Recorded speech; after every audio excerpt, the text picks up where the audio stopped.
But first, the Justice Department, folks, filing a notice to appeal Florida Judge Aileen Cannon's decision to appoint a special master 4 weeks after they raided President Trump's house. In a two-part response, President Trump sounding off on Truth Social, claiming, spied on my campaign, lied to the FISA court, told Facebook quiet, preside over the worst crime wave ever. Well, he later added, they leak, they lie, plant fake evidence, raid and break into my home, lose documents, and ask me, as the 45th president of the United States, to trust them?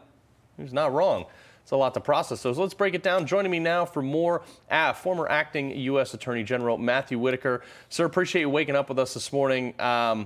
Heavy weekend for all of us, but I want to get to this news because this is big. I mean, the latest development. Why would they not want a special master? Is there something that the FBI is hiding?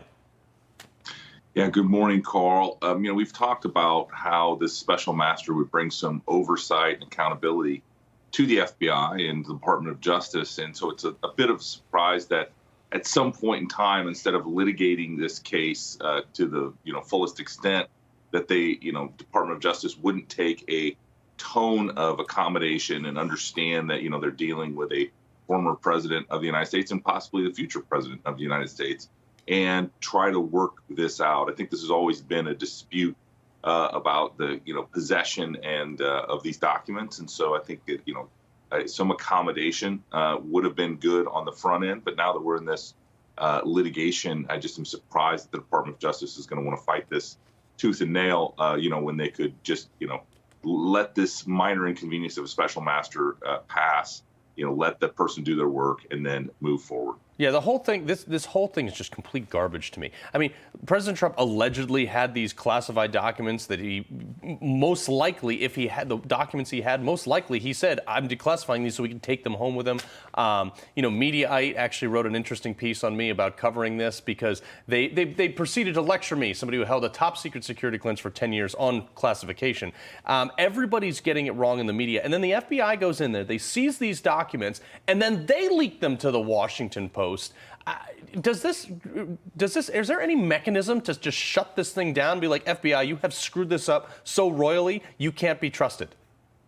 Well, remember, the FBI, Department of Justice, is all part of the executive branch, and they all work for Joe Biden. So Joe Biden is going to want to continue, this case against the former president in order to advance his political interests. And I think that's one of the major criticisms of this case. And there's no real mechanism except for the president to shut it down.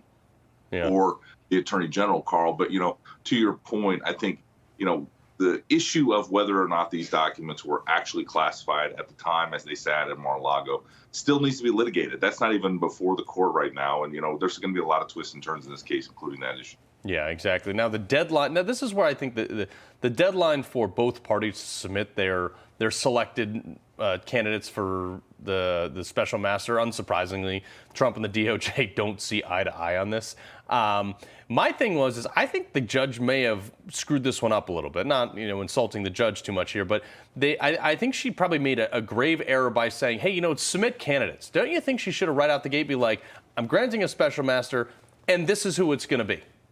Yeah. So obviously last night, both sides submitted 2 names each. And, there's some interesting folks. The government submitted a former judge who had been a special master in the Rudy Giuliani case and the Michael Cohen case. And so it's somebody that is familiar, at least with the flavor of this case. And at the same time, the Trump team, I think, submitted 2 very well qualified individuals that could also serve in that role as special master. But, I think obviously this judge is trying to mediate this dispute as best she can.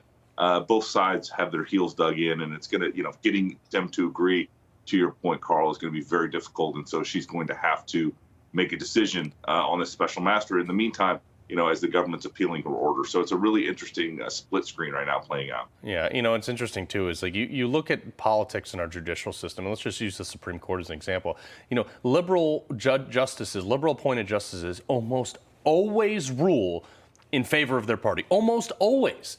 Conservative justices don't always rule in favor of their parties. They rule on what they believe the law and how it is written.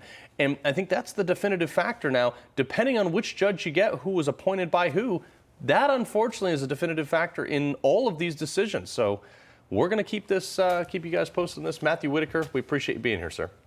Good to see you, my friend. Hey guys, it's Rob Carson. September is historically the worst performing month for the stock market, so you better be ready for it. The Fed continues to aggressively raise rates, and JP Morgan is forecasting another mega rate hike September the 21st. Is that why Jamie Dimon said an economic hurricane is coming our way? Well, gold and silver have remained remarkably stable despite the Fed aggressively raising rates today. The Patriot Gold Group has a special incentive for Newsmax viewers. Huge! Now precious metals investors can enjoy the no-fee-for-life gold and silver IRA on qualifying rollovers, or enjoy free, discreet, insured shipping on all direct gold and silver purchases. Here's the number, 800-356-4470. Call 800-356-4470 today.